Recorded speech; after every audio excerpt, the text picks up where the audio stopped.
Love is real. Real is love. Love is feeling. Feeling love. Love is wanting to be loved. Love is touch. Touch is love. Love is reaching. Reaching in love. Love is asking to be loved.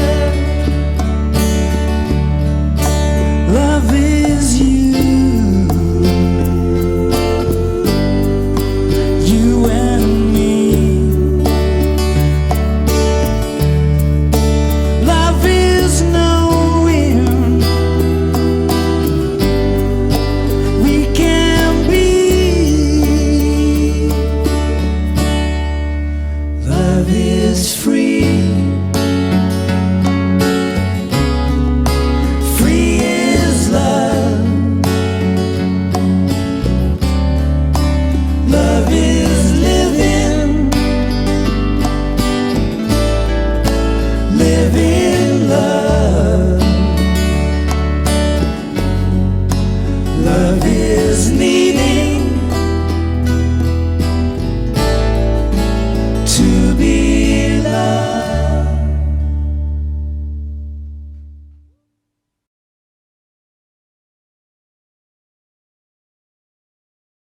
Hi everybody, cheers. Good to see you. I mean, I don't see you, but you can see me. I'm sure, by the way, from the LSB experience, we're doing this thing, the John Lennon thing, separately because of the social distancing, and everything what's going on. Let's start with this first one. What's new with LSB and how we were doing this year? Well, we didn't play like all the bands. We didn't play much. I think we did 2 gigs. Yeah, from March till now, 2 gigs. And the good news is that from October, we're going to do from October till May next year, till Abbey Road on the River, which I hope will happen 2021. We will do about 21 theater shows with LSB, and I hope to do some small things, with 30 people. It's in Holland, you maximum of 30 people. We can do some gigs. So we hope it's starting again.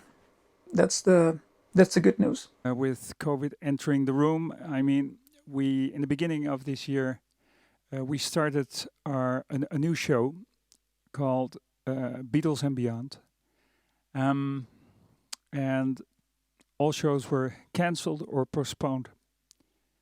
We didn't get to Jeffersonville for Abbey Road on the River. That's also new. We didn't go to the Flower Power cruise. We had to cancel that was cancelled. Beat at Tent Creek in Cornwall, UK was cancelled. A lot of shows here.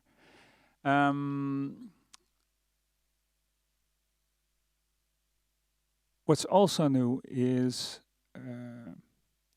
look that because we didn't see each other neither. So personally, I started to do Facebook Live shows during lockdown. I started in March, and I'm still doing that every Thursday, actually. and it was a way for me to make music, to perform for folks who like the music and who have to stay at home, just like me, and well, feel connected to them, and also I learned a lot about performing. I learned a lot of new songs. So that's awesome. So I'm still doing it, like this Thursday as well. And it's a way to earn a bit of money because this way, folks who join the show can, if they want to, they can financially support me by with a link to my PayPal account. Well, we didn't really have a lot of developments since March this year. We started in January with our Beatles tribute theater show called Beatles and Beyond, and the theme of that show is showing the influences that the Beatles had on bands and artists. After them. So that means special Beatle covers, some solo work, and also songs that have obviously been influenced by the Beatles. And we also try to make up some mashups of those songs. And we recorded some of them, actually a collection of, I'm not really sure now, but I think about 16 songs on. Let me get it. No, sorry, it's the wrong one. Here it is. A special album that we released. We haven't been able to bring this over to Abbey Road on the River yet. It's called Beatles and Beyond, like I just mentioned. Of course, the cover is a tribute to with the Beatles, obviously, and there are some nice little stories and photo collages inside. And most important, of course, are the songs. 16 songs, and some of our favorite Beatles songs. Although that's really hard thing to say, because most of them are favorites, but some special versions of them, and also the mashups. So, for instance, "I Need Someone Natural" is a mashup between "If I Needed Someone" and "It's Only Natural" by Crowded House. And what's another one? "The Seed of the Walrus." That's a mashup of "I Am the Walrus" and "Sowing the Seeds of Love." And so there are more, and hopefully somewhere in the next years we'll be able to bring this one over to Abbey Road on the River for our fans and the people that are interested. So the tour was cancelled and cut off in March. Like the same goes for most people actively or active in music. We haven't really done a lot ever since, or since then, I should say. We had some shows in July when things initially started to loosen up a little bit here, corona-wise, but that was very much it. And now we're supposed to, later this month, we're supposed to pick up our tour again, and that's in itself a great thing that we're really looking forward to. But then again, we don't really know how developments go. Things are not really good lately, and a lot of stricter measures are back into place again. And we just hope that the theaters will remain open. Of course, we're playing for like half an audience, and then the idea is that we do 2 shows a night, 2 shorter shows than a normal full show, and then for half the audience. But yeah, I'm also quite sure that I'm afraid that also a lot of people are not really, or less people, let me put it that way, will be. There's a possibility that less people than normal would go to a theater in these situations. So let's hope for the best, and nevertheless we're really looking forward to it. And then if everything goes well, we will be doing that throughout November, December, and also the earlier months of next year.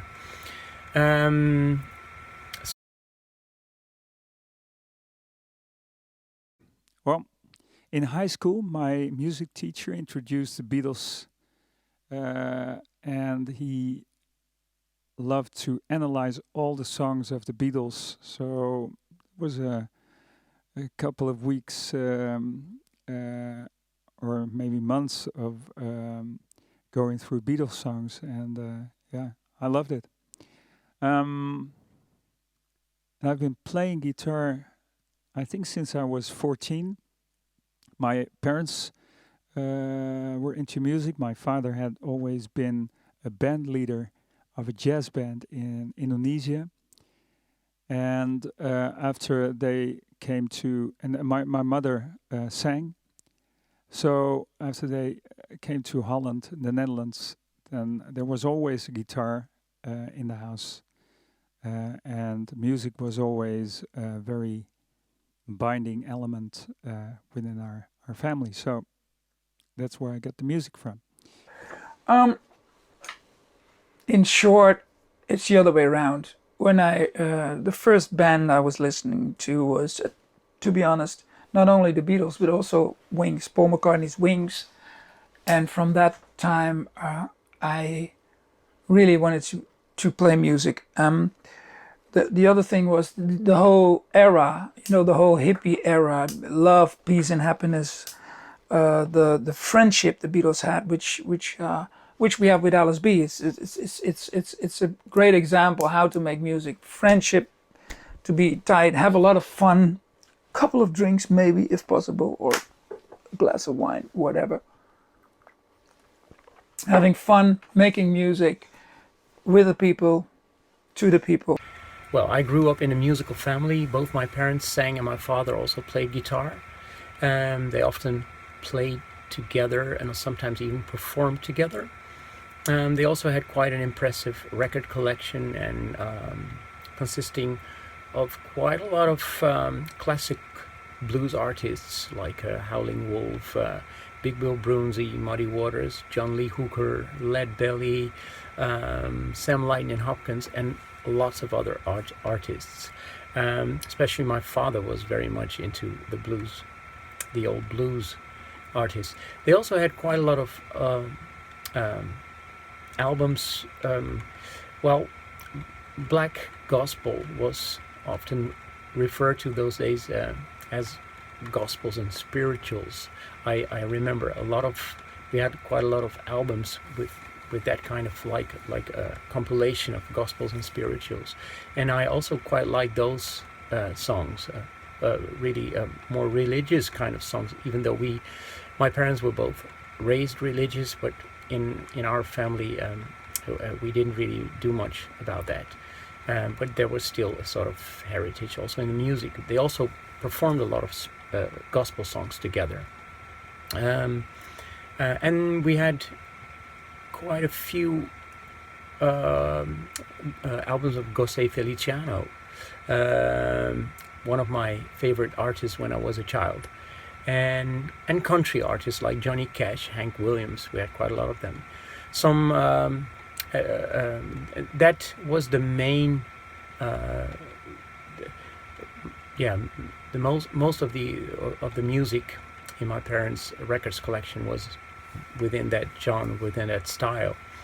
And when it came to the Beatles. My mom was quite a Beatles fan, even though they didn't have any Beatles records. My father was more like a Rolling Stones fan, and but okay.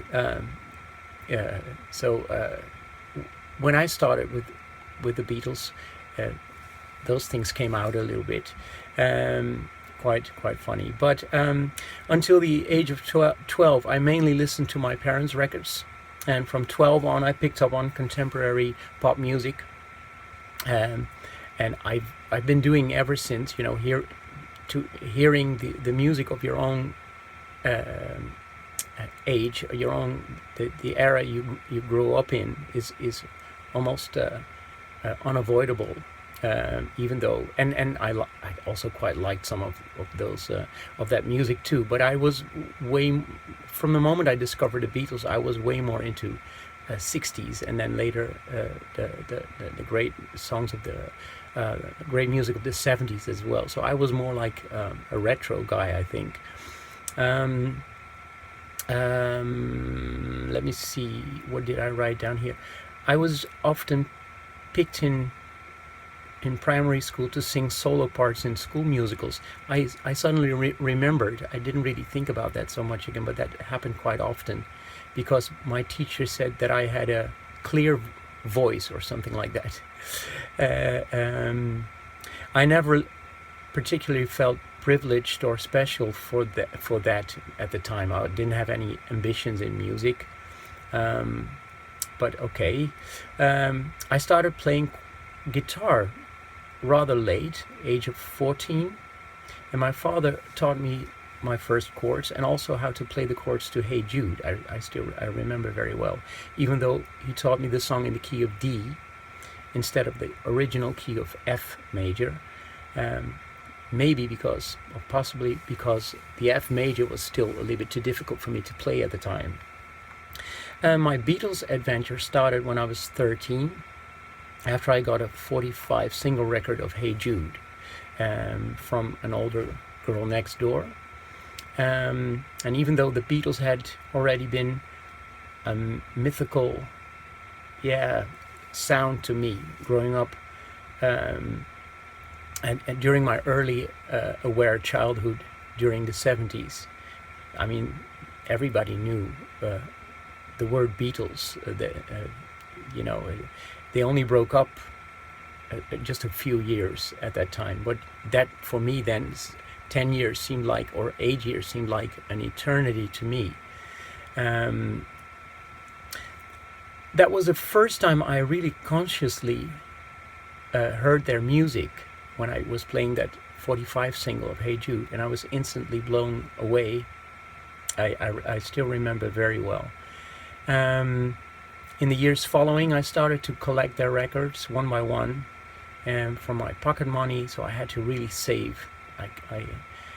There were months in between one record and the other and the next one, but that also made it very special, I still recall, because I was really looking forward to buying that particular record, and I was really disappointed when the record store didn't have it in store, and they had to order it for me. Then I think it must have been in 1980 I got my first book about the Beatles, the Dutch version of the Beatles, an illustrated record. I have it here. I thought it was it may be special might be special to show it. It's I think in Dutch it has another title, but the English title was an illustrated an illustrated record. And even though I read it hundreds of times, I was really careful with it, and it's still in quite mint condition after 40 years. A very important book to me, even though right now I still collect Beatles books, and I have about by the way, I read this book over and over, and I find I can still recite entire paragraphs by heart. It's almost as if it's been like a photograph captured in my memory. Even though today I have a Beatles book collection that easily fills 2 entire bookshelves, I think it must be about more than 2 meters wide, or 6 feet for people who are not really into meters. And I still buy and get more books. I still love to read that, even though I know their story so well. I'm still fascinated by it, and I still like to read it from a new point of view every time. Right now I'm even reading a Beatles book, or it's actually about George Martin. But this book was really important to me, and it was written by Roy Kerr and Tony Tyler, two Beatles fans, obviously, and music journalists, devoted but critical, and that's also good. They were not just fanboys, and it was written in an immaculate writing style that I still find really well. I learned a lot about writing as well, reading this book, and about music. This book helped me to determine my strategy as to which how to collect their albums, in which running order, because of course I couldn't buy them all at the same time, or I really had to be selective. So I took them in more or less in the order that was recommended. There's nothing recommended in this book, but some albums were considered more important than others, and that's of course a very subjective view, but nevertheless I followed that. And this book was also helping me in my strategy as which places to visit in the pre-internet days. When I was in London for the first time for a school trip at the age of 15,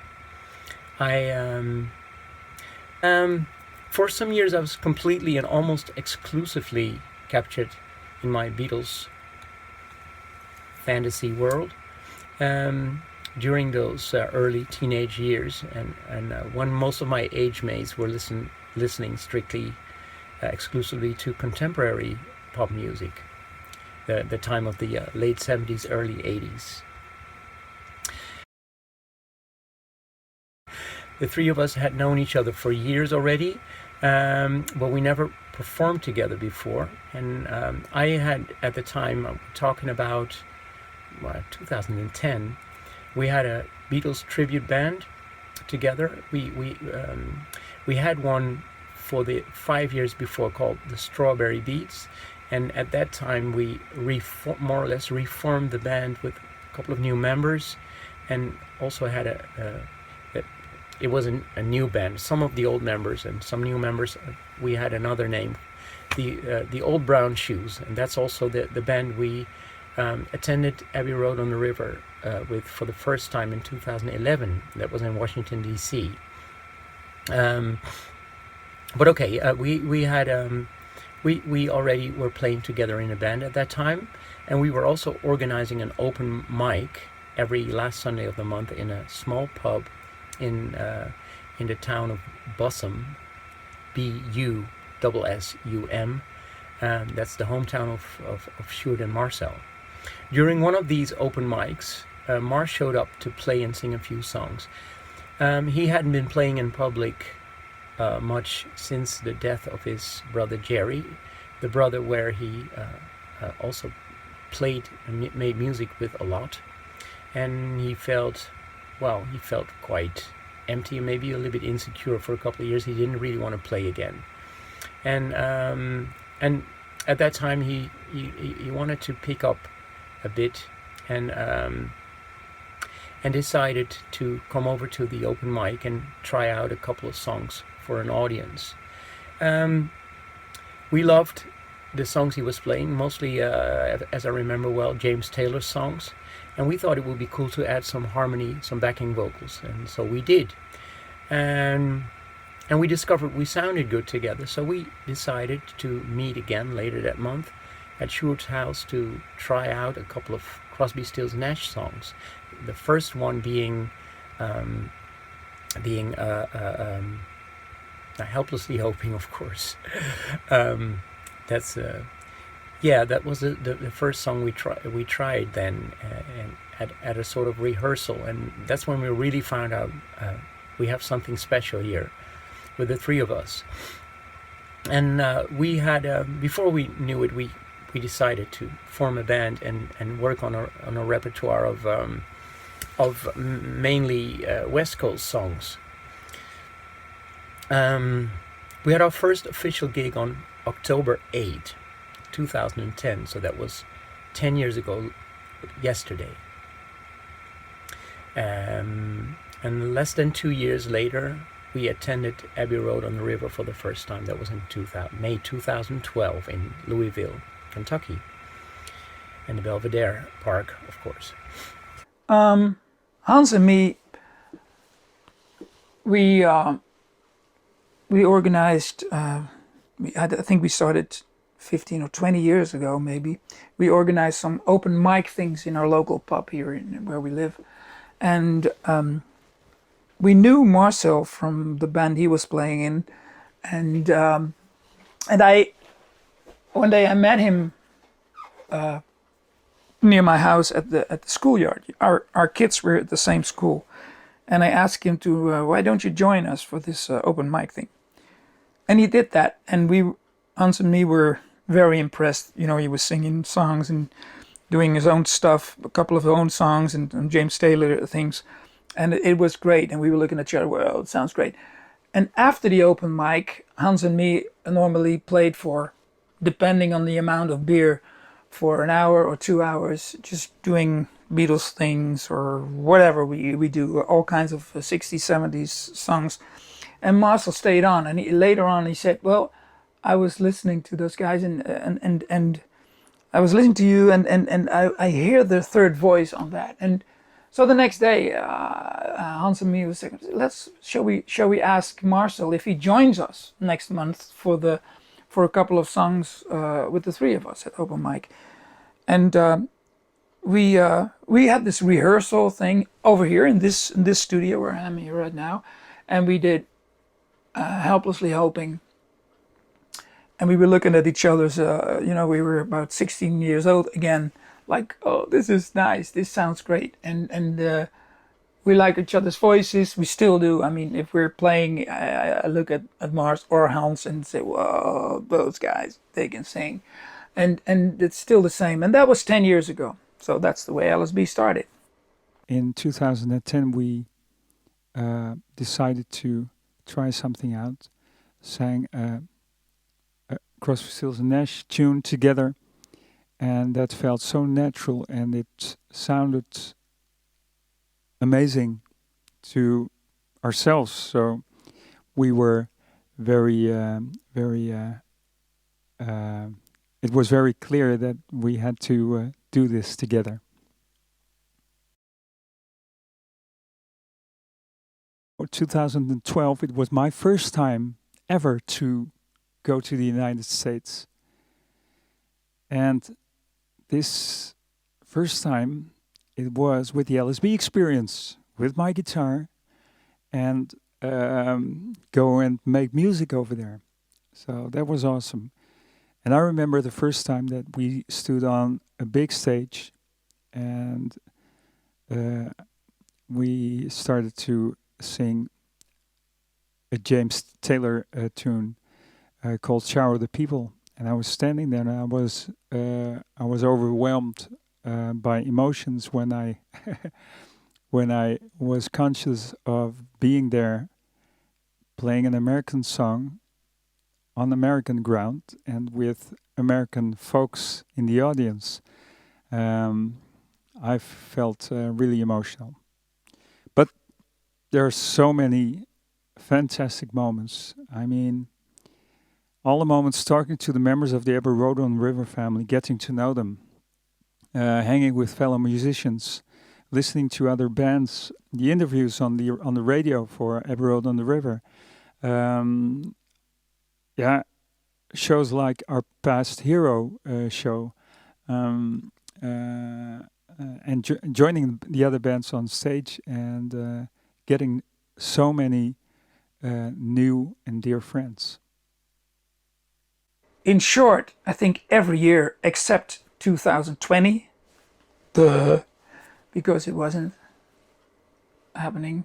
No, it's a hell of a ride. I mean, we're playing. You know, the tightness, the friendship still is. We met so many beautiful, great, nice people at Abbey Road and River.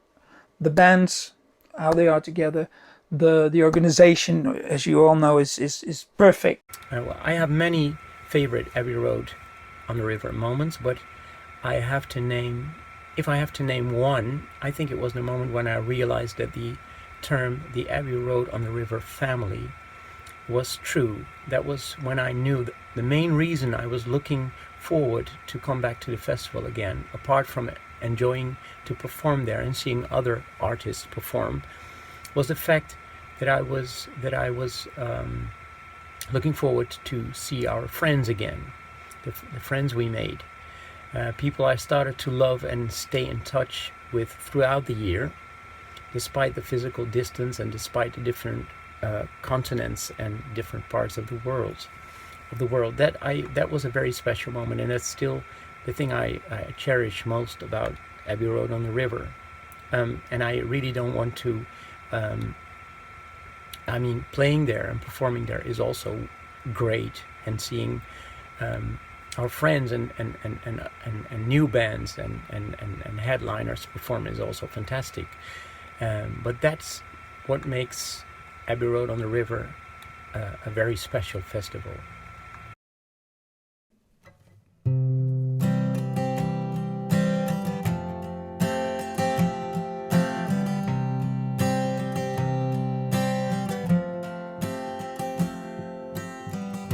Imagine there's no heaven. It's easy if you try. No hell below us, above us only sky. Imagine all the people living for today. Imagine there's no countries. It isn't hard to do. Nothing to kill or die for, and no religion too.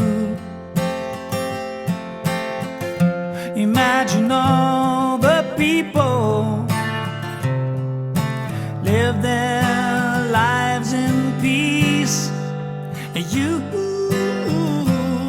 You may say I'm a dreamer, but I'm not the only one. I hope someday you will join us, and the world will live as one. Imagine no possessions. I wonder if you can. No need for greed or hunger, a brotherhood of men. Imagine all the people sharing all the world. You may say I'm a dreamer, but I'm not the only one. I hope someday you will join us, and the world will live as one.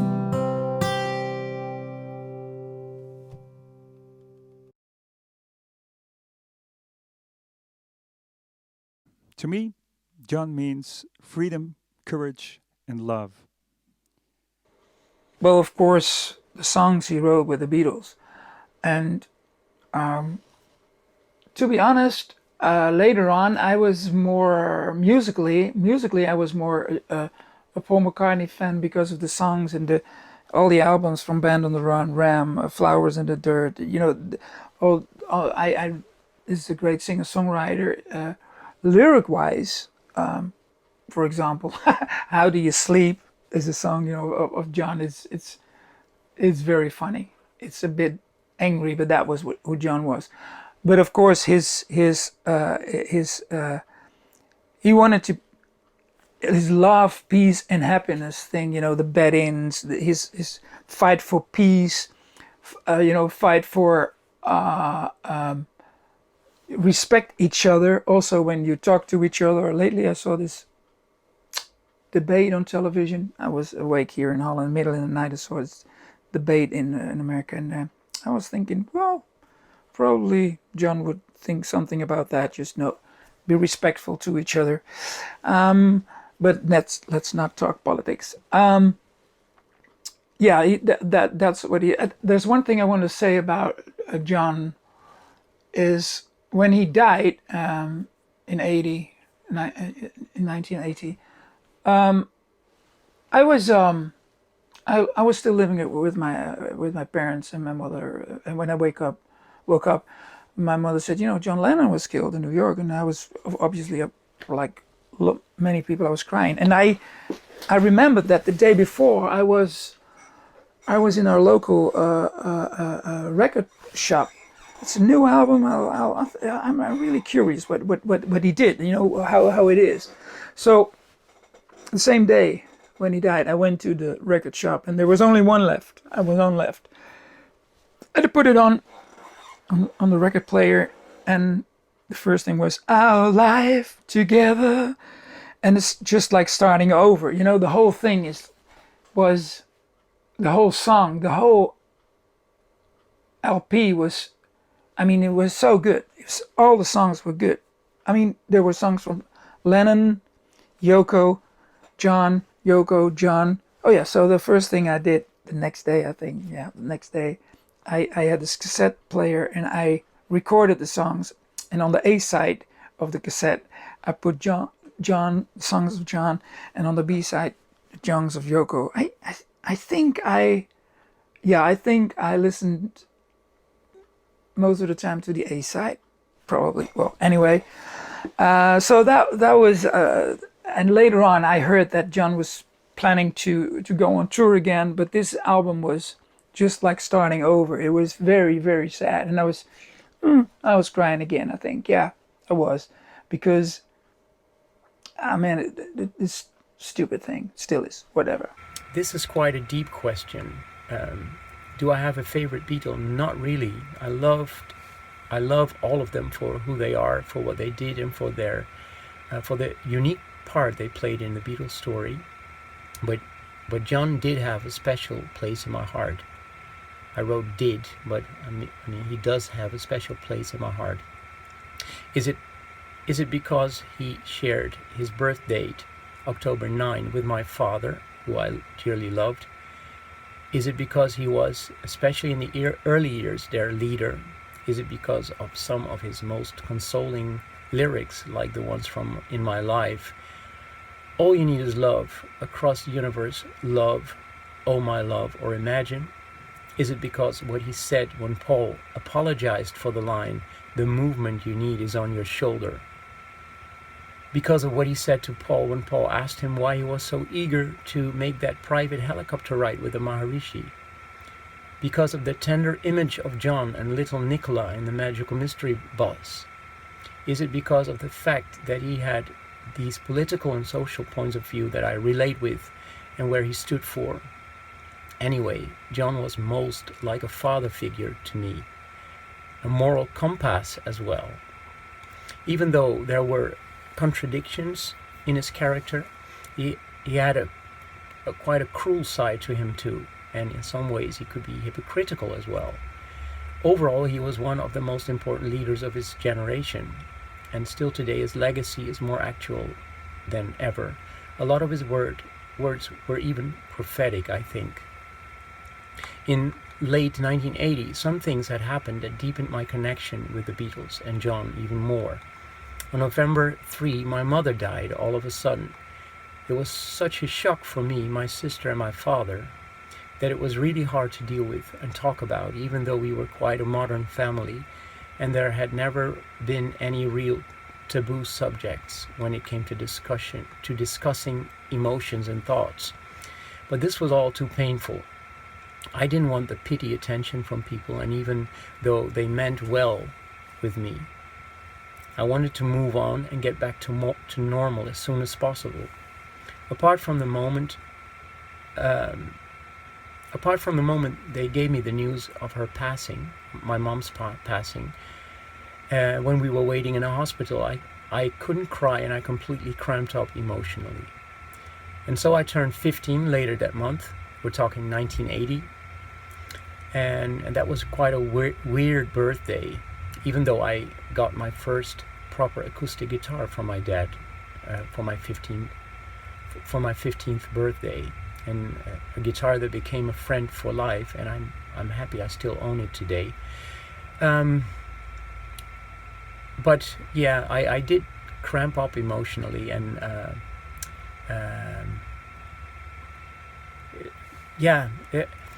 it was only after roughly 1 month later, in December 8 of that year, and when another major tragedy happened. We all know what I'm referring to. John was murdered in New York. And the world was in shock, and so was I. Even though by that time I hadn't really had the time and chance to really get to know his character and legacy better, because until that time, for me, it had mostly been the four-headed beast that was the Beatles as a unity, and I didn't really get into their individual characters that much yet. When I saw the images of the people gathered in front of the Dakota building with all the flowers and candles singing Imagine, I completely broke down, and I cried for the first time since that month before. Everything just came out, and I still have it these days when I see those images, when they repeat that every year on the day of his death. I still feel tears coming up. So now I felt that there were several connections between me and the Beatles. October 9 being the birthday of both John and my father. John and Paul both losing their mother at an early age, just like me, and John's death 1 month after my mom. In that same year of 1980, and in the same month that she was supposed to have turned 42. It made me feel kind of special in a bizarre way, even though I realized later that there were millions of people in the world claiming similar exclusive connections. All in all, this whole reflection is only a snapshot in time, largely influenced by the recent happenings in my personal life. I'm talking about now, the present day, because I have so many less tragical and happy and uplifting connections with the Beatles that flow through my life ever since. But this particular period illustrated very well how much I found consolation and strength in their music. After all, even though I had many musical influences in my life ever since, the Beatles were the main reason I started making music myself, and they have always remained the main returning factor. What's your favorite thing about John? Many things, but his unique skinless character and personality, his unequaled associative imagination, and his political and social awareness, and how he stood for this, sometimes provocative, quite radical and controversial, but in my opinion very sincere visions. To me, he was a modern prophet, nothing less than that.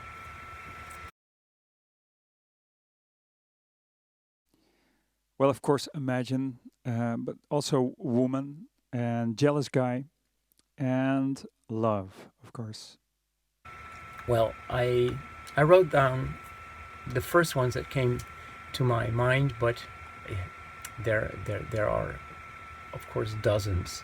But okay, the ones I wrote down here: Nowhere Man, In My Life, Anytime at All, Julia, Revolution, Tomorrow Never Knows, A Day in the Life, And Your Bird Can Sing, Strawberry Fields Forever, I Am the Walrus, Hey Bulldog, Come Together, Because, Across the Universe, Oh My Love, Mind Games.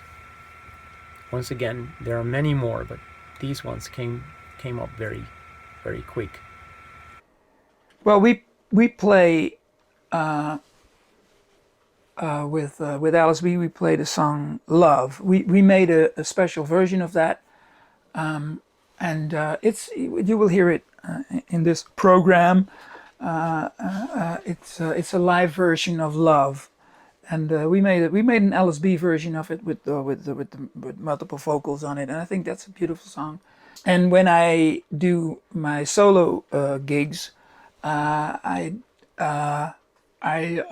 play songs like "Jealous Guy." I like very much. Just like "Starting Over," of course, and also a song "Watching the Wheels" is also from the same album. That's a very nice song to play as well. So that's basically the songs I play live and we play with LSB. We hope to come back as soon as possible, and I hope that will be in May, next May. So we will meet again and have a beer and enjoy the music a lot.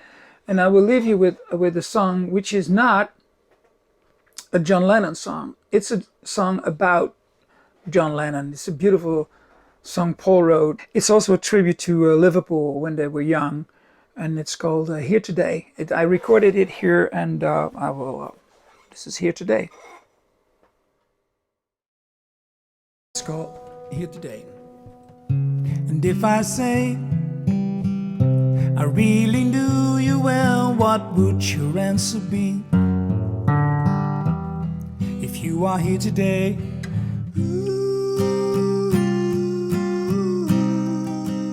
here today, knowing you probably laugh and say that we were worlds apart. If you are here today,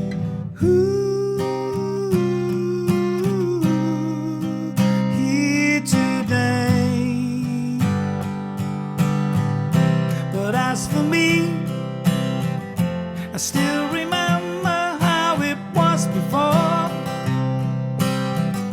and I am holding back the tears no more.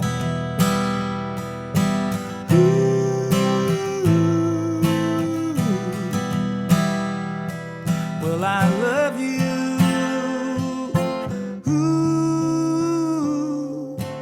What about the time we met? Well, I suppose that you would say that we were playing hard to get. Never understood a thing, but we could always sing. What about the night we cried? Because there wasn't any reason left to keep it all inside. Never understood a word, but you were always there with a smile. And if I say I really love you and was glad you came along, and you are here today, for you are in my song.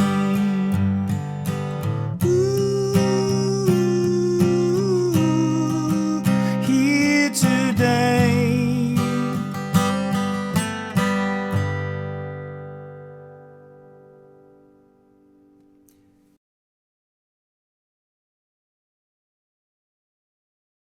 At the end of this month, we are picking up our Beatles and Beyond show, and that also holds some of John's some of my favorite John songs, like "I'm the Walrus" and "Because." It will be with a lot of corona restrictions, but hopefully we'll be able to keep the same spirit we started it with at the beginning of this year in January. As always on Thursday, since the lockdown, this Thursday evening at 10 o'clock, that will be 4 p.m. in Jeffersonville, I suppose. I will doing my Thursday Facebook Live show, and I'll probably do a couple of John Lennon songs over there. Well, thank you very much for having us, and take care, and stay healthy. Love, peace, and happiness.